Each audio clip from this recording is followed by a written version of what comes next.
Putusan Majelis Hakim terhadap kasus narkoba artis Nia Ramadhani dan suaminya Ardi Bakri. Hakim memvonis artis Nia Ramadhani dan suaminya, Ardi Bakri, beserta sopirnya, dengan hukuman penjara 1 tahun, bukan dengan menjalani rehabilitasi.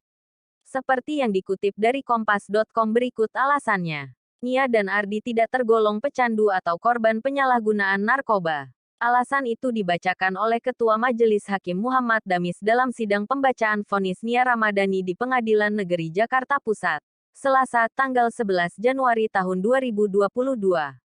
Para terdakwa belum dapat diklasifikasikan sebagai pecandu karena belum dapat menunjukkan fakta bahwa terdakwa menggunakan narkotika dalam keadaan ketergantungan narkotika baik secara fisik maupun secara psikis, yang harus dilakukan secara terus-menerus dalam waktu yang cukup lama, kata Damis dalam sidang. Para terdakwa juga tidak dapat diklasifikasi sebagai korban penyalahgunaan narkotika karena para terdakwa menggunakan narkotika sebagaimana maksud di atas bukan karena menggunakannya secara tidak sengaja atau karena dibujuk, diperdaya, ditipu, dipaksa, dan atau diancam untuk menggunakan narkotika, melainkan para terdakwa dengan sengaja dan sadar ketika menggunakan narkotika tersebut. Lanjut Damis.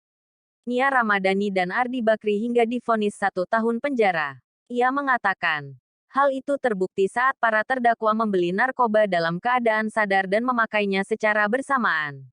Bahkan terdakwa juga merakit sendiri alat penghisap sabu. Menimbang dengan pertimbangan di atas, para terdakwa tidak dapat diklasifikasi sebagai pecandu dan atau korban penyalahgunaan narkoba yang wajib menjalani rehabilitasi medis dan rehabilitasi sosial sebagaimana disyaratkan dalam ketentuan Pasal 54 Undang-Undang Nomor 35 Tahun 2009 tentang narkotika, ucap Damis. Adapun dalam kasus tersebut jaksa penuntut umum menuntut ketiga terdakwa yakni Nia, Ardi, dan sopirnya untuk menjalani rehabilitasi medis dan sosial selama 12 bulan atas penyalahgunaan narkoba. Namun majelis hakim memvonis mereka dengan hukuman 1 tahun penjara. Ketiga terdakwa dinyatakan terbukti melanggar pasal 127 ayat 1 Undang-Undang Nomor 35 Tahun 2009 tentang narkotika. Menjatuhkan pidana terhadap Zen Vivanto, Nia Ramadhani, dan Ardi Bakri dengan pidana penjara masing-masing selama 1 tahun, kata Damis saat membacakan vonis.